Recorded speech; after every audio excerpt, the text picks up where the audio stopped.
Morgan was a simple village boy, connected to the soil, a child of the fields, unafraid of the sun or sweat.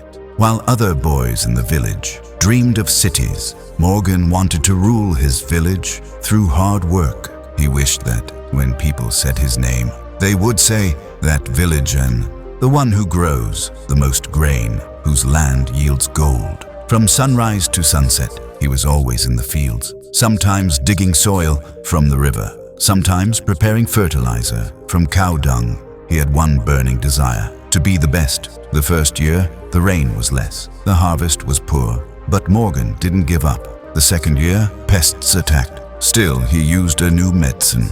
Then came the third year, and it proved to be the worst year of his life. Despite good rainfall, the crops did not grow well.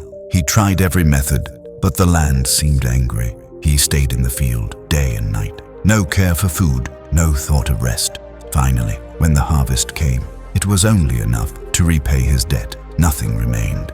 That day, he sat on his doorstep, staring at the sky with empty eyes. His mother said, "Son, stop now. You'll destroy yourself. Take some rest. Talk to someone. Lighten the burden in your heart." Morgan lowered his eyes and softly said, "Mom, my dream has turned to dust." The next day, an old friend from the village, Andrew, came to him and said, "Morgan, do you know the old well? There's a Baba who sits there.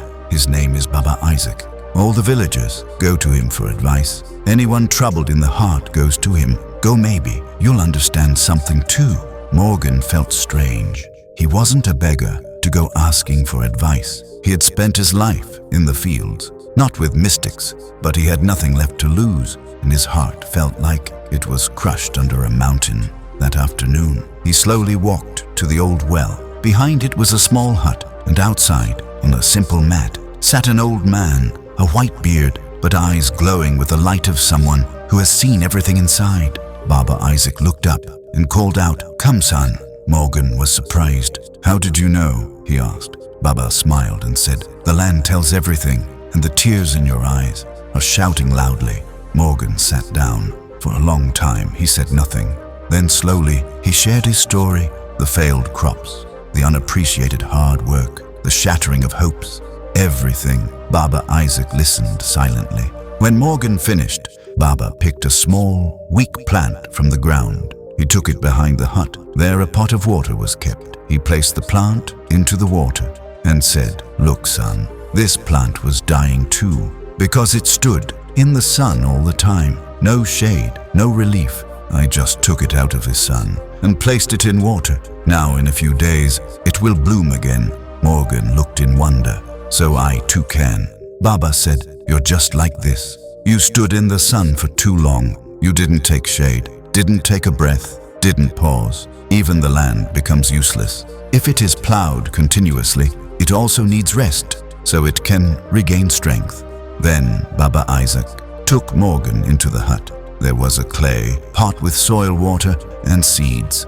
He said to Morgan, "Plant this seed yourself, water it, and come sit here every day. Don't say anything, don't do anything. Just sit in silence and watch it." Morgan did just that for 6 days. He came daily, sat, watched the seed, and said nothing. During those days, Baba said nothing either.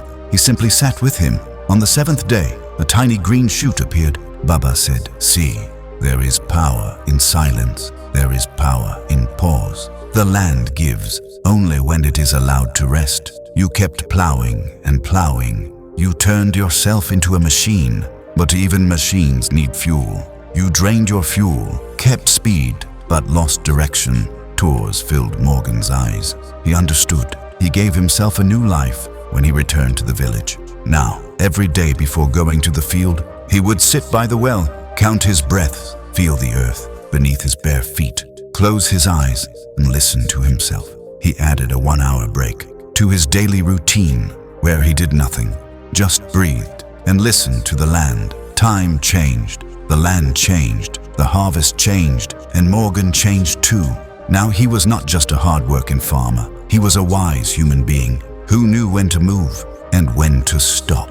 And thus, Morgan's story became the journey of a failed farmer, becoming a complete person, The lesson we learn is, let the mind breathe too. Constant running does not take life forward, it only hollows it from within.